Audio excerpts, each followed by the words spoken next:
Halo nakama, full cerita pertama Boruto to Blue Vortex chapter ke-9 tuh siapkan kalian dengarkan ya.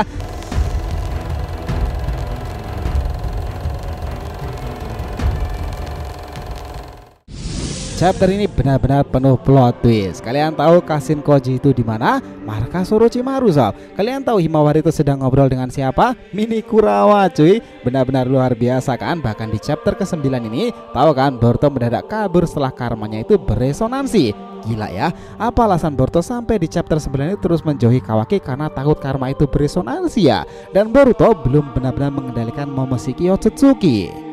Well, chapter 9 ini kita sudah mendapatkan gambarannya ya, 70-80% lain vote terbarunya ini. Cuman di sini masih menggunakan gaya bahasa kita sendiri ya, karena full chapternya nanti itu akan tayang 18 April jam 10 malam di Manga Plus. Jadi kalian dengarkan ini dulu ya, karena kedepannya kehebohan chapter ke-9 itu pasti akan buat cerita Boruto itu naik peringkat lagi tuh, seperti kata Kurama di panel akhirnya. Apa kau tahu siapa aku ini? Himawari kemudian menjawab, kau Kyuubi kan? Nah, ceritanya kita mulai dari sini.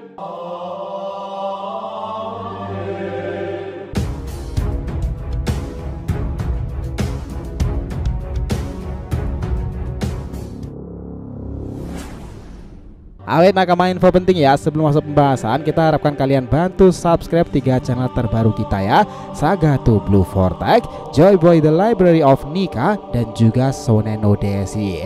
Untuk channel Saga to Blue Vortex kita akan buat pembahasan per episode fanfiction Boruto nih. Kita akan adaptif juga serta konsisten upload di sana. Dan untuk kalian yang suka tema One Piece, kita sudah siapkan channel khusus Joy Boy The Library of Nika yang up to date ngebahas tentang perkembangan Luffy yang menggelora itu. Sementara untuk Shonen no Deshi, kita akan bahas beragam anime shonen, season dan terkini yang jarang kita bahas sebelumnya.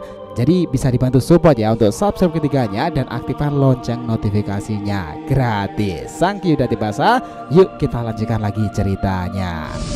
Nah, kita mulai dari sini ya. Seperti yang banyak dibicarakan, chapter 9 ini sepertinya memberikan poin-poin besar yang menarik untuk ditelisik bersama dengan beragam adegannya. Dari cover story-nya di chapter kali ini diisi oleh trio Inoshikacho. Mereka bertiga terlibat dalam insiden penting misi penyelamatan Himawari, dan di chapter ini akan banyak adegan yang memperlihatkan mereka itu hampir saja lenyap di tangan Jura. Scene langsung berpindah pada sebuah poin penting lainnya. Boruto dan Kashin Koji itu tampak di suatu tempat di luar desa. Nah, ini menarik sob. Kalau dari yang kita cermati, memang betul bahwa Boruto dan Kashin Koji ini berada pada sebuah markas Shonin Orochimaru. Dan dalam gambar panel manga ini terdapat lampu ular khas markas Orochimaru loh. Bahkan ini scene-nya itu kayak mirip pada art Naruto Gaiden ketika Sasuke dan Naruto di markas Sannin tersebut. Nah, chapter 9 ini ada sebuah adegan nih dimana Boruto itu memegangi dan memandangi tangannya itu di mana segel karma itu berada. Sementara di sisi depannya Kashin Koji yang melihat itu kemudian dia itu terdiam. Ternyata Koji mendapatkan informasi. Koji kemudian berkata, dia sudah bergerak Boruto. Aku mendapatkan informasi dari katak pengintai yang ditempatkan di beberapa titik di desa Konoha sendiri. Aku melihat bahwa sekarang ada beberapa shinobi desa daun yang tewas di sana karena sebuah serangan. Mendengarkan hal itu, Boruto tanpa ragu dong, dia itu langsung menggunakan segel terbang di bawah petirnya dan mendadak sudah muncul kembali ke desa. Sementara Kashin Koji kayaknya itu masih berada di markas Orochimaru sendiri sih. Ini menarik, kedepannya kita akan bahas hipotesa kenapa harus markas Orochimaru. Poin berikutnya, Boruto sudah kembali ke desa dengan Hiraishin. Kita melihat di sini ya, dalam panelnya Boruto berada pada sebuah atap rumah dan di sekitar Mokuto yang dilepaskan Jura. Boruto melihat keadaan itu. Di sini perpindahan Boruto disebabkan karena katak tersebut dan dia tepat bersamanya. Scene langsung berpindah pada Kawaki. Dia di sini tuh terbangun dari tidur cantiknya itu setelah sempat pingsan karena menghantam tangki air tersebut. Kawaki langsung kaget ternyata Boruto ada di desa lagi loh. Karena itulah dia harus segera bergegas menemuinya bersama dengan Delta. Mereka berdua sempat berdialog untuk mendiskusikan pengejaran Boruto lagi. Sementara Boruto di sini juga lagi-lagi berkomunikasi dengan Shikamaru menggunakan Shinten Shinojutsu. Di sini Kashin Koji juga mengawasinya nih melalui kata tersebut. Kayaknya memang salah satu kata itu ditempatkan di kantor Hokage sih. Itu menarik. Tiba-tiba di tengah perbincangan mereka seseorang menyerang Boruto dan dia tuan muda Kawaki tadi. Benar-benar nih orang ya. Dengan kecepatan entah gimana caranya terlihat bahwa Kawaki dan Delta itu sudah berada di belakang Boruto. Mereka sedikit melakukan sebuah percakapan pembuka sampai Kawaki itu menggunakan Daikokutennya. Besi-besi hitam itu dikeluarkan dan mengarah kepada Boruto nih. Kecepatan Boruto di sini tuh di luar nalar asli. Saat Kawaki kaget, Boruto bisa menghindari dengan sangat cepat. Dia makin banyak menggunakan besi-besi batangan hitam tersebut. Makin banyak Kawaki menggunakan, makin cepat pula Boruto tuh bisa menghindarinya. Bahkan Kawaki itu melompat dengan mengubah struktur tangannya menjadi sense ninja besar itu. Tiba-tiba Boruto sudah melesat di depan Kawaki. Dan lihat itu, Boruto menyerang sekali pukulan saja pada perut Kawaki dan hasilnya dia tuh terpental salah jauh. Kawaki kesakitan di sana nih. Mereka Boruto berjalan mendekatinya melewati Delta yang kaget kenapa Boruto sekeren dan sekuat ini sekarang. Tiba-tiba Kawaki yang terlihat rendah itu, Kawaki ini membangkitkan karma level pertamanya di mana tanda karma di tangannya itu muncul. Ini menarik sob. Saat karma level 1 diaktifkan, karma Boruto juga ikutan bereaksi loh melalui resonansi karma itu hingga menyebar. Keadaan ini jelas buruk untuk Boruto nih. Dia bahkan langsung cepat kabur menjauh dari Kawaki. Ada apa Boruto nih? Kayaknya dia emang benar-benar masih takut ya kalau tubuhnya itu dikendalikan oleh Momoshiki. Oh, jadi ini alasan Boruto sampai chapter ke-9 itu belum ingin menggunakan kemampuan karmanya ya, karena dia nggak mau hal buruk itu terjadi. Tapi kita yakin sih kalau udah adegan-adegan yang seperti ini, Momoshiki itu 90% akan segera tampil dalam chapter kedepannya nanti kan.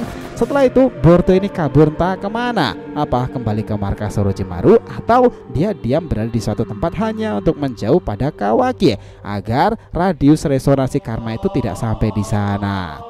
Who knows? Nah dari sini scene berpindah pada Jura nih ya, sedang mengembleng para anggota tim 10 bersama dengan Himawari itu. Ini menarik loh, tim 10 itu benar-benar berperan signifikan dalam rangka penyelamatan Himawari dari cengkraman Jura. Di sini bahkan berkali-kali si Kade yang awalnya sempat bernegosiasi itu langsung menyerang Jura setelah mereka para ego jubi itu membicarakan soal Kurama. What? Kurama? Ya sob, kalian nggak salah dengar, mereka membicarakan Kurama. Entah ini benar atau enggak ya, kayaknya Jura itu semacam membuka lembaran informasi pula tentang Kurama sendiri. Apa yang Ego Jura ini lakukan? Nah di sini si Kade Inojin sempat menyerang Jura, tetapi dia itu terlalu dikdaya. Tak berhenti sampai di situ, saat Jura sudah ingin menyerang mereka, Inojin itu menggambar lukisan burung dengan teknik Choju Giganya itu. Jura yang secara dadakan itu mengeluarkan biju dama kecil melalui mata Rinnegan itu mengagetkan mereka semuanya. Di sini si Kade yang menjadi incaran Jura nih, tiba-tiba beberapa detik sebelum dilepaskan, Chocho membesar dan mendorong Jura dengan tangannya itu. Dan itulah kenapa lepasan dari biju dama itu meleset ke arah lain dari menyebabkan ledakan super besar di sana.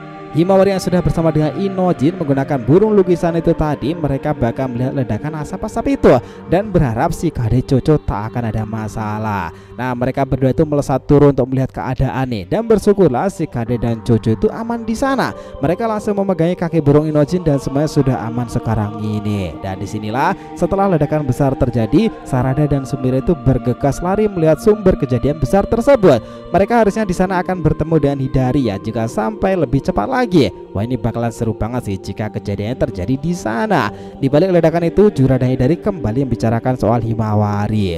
Mereka membicarakan cara menangkap cakra Kyuubi tersebut. Nah tampaknya mereka itu juga ngomongin soal pohon atau Mokuton ini loh. Masih belum terlalu jelas memang, tetapi mereka itu berdua itu telah mempersiapkan sesuatu.